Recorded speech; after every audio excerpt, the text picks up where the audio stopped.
Banjir yang melanda Kabupaten Aceh Barat terus meluas ke sejumlah kecamatan. Ketinggian air mencapai 80 cm hingga 1 meter lebih. Selain intensitas hujan yang tinggi, banjir juga dipicu karena luapan air sungai. Warga berharap adanya bantuan dan pembangunan tanggul di sepanjang aliran sungai yang meluap. Memasuki hari ketiga, banjir yang menerjang Kabupaten Aceh Barat hingga kini terus meluas dan mengepung 8 kecamatan. Akibatnya sebanyak 1.652 kepala keluarga terdampak banjir. Banjir yang merendam ribuan rumah warga ini, ketinggian air mencapai 80 cm hingga 1 meter. Selain intensitas hujan tinggi, banjir juga dipicu akibat meluapnya 2 sungai, yaitu Sungai Merebo dan Sungai Woyla. Terlihat warga terpaksa menerobos banjir untuk mengungsi ke tempat yang lebih tinggi.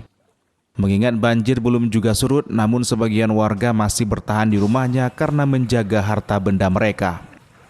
Banjir yang melanda Kabupaten Aceh Barat ini yang tersebar di 8 kecamatan, yakni Kecamatan Pantai Cermin, Sungai Mas, Merebo, Kawai 16, Woyla Timur, Woyla Barat, Johan Pahlawan, serta Kecamatan Arongan Lambale. Warga berharap adanya pembangunan tanggul atau tebing agar luapan air sungai tidak masuk ke pemukiman warga. Selain itu, warga juga berharap adanya bantuan bahan pangan serta obat-obatan. Tanggulnya agak udah rendah kan, memang tanggulnya pun ada sebagian ini udah rusak gitu. Jadi kita minta ini diperbaiki.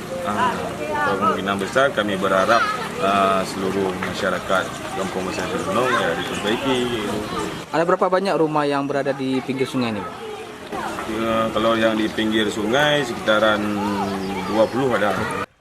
Dari data sementara dari BPBD Aceh Barat menyebutkan banjir telah merendam 8 kecamatan dengan rincian sebanyak 58 desa dengan jumlah kepala keluarga sebanyak 1.652, 3.975 jiwa. 8 kecamatan itu dengan jumlah kampung yang terdampak ini sekitar 58 kampung dan KK sejumlah 1.652 dan 3.975 jiwa. Untuk ketinggian airnya di daerah Napai ini ada 2 titik yang lumayan tinggi, yaitu sepinggang orang dewasa. Penyebab banjir ini kita bilang tadi karena memang curah hujan kita yang tinggi dalam 3 hari terakhir ini. Karena ini kan sebenarnya luapan air sungai, luapan dari daerah aliran sungai Woyla dan dasnya Merebo. Hingga Selasa pagi, wilayah Barat Selatan masih diguyur hujan dengan intensitas ringan. Dari Kabupaten Aceh Barat, Absah Ainus melaporkan.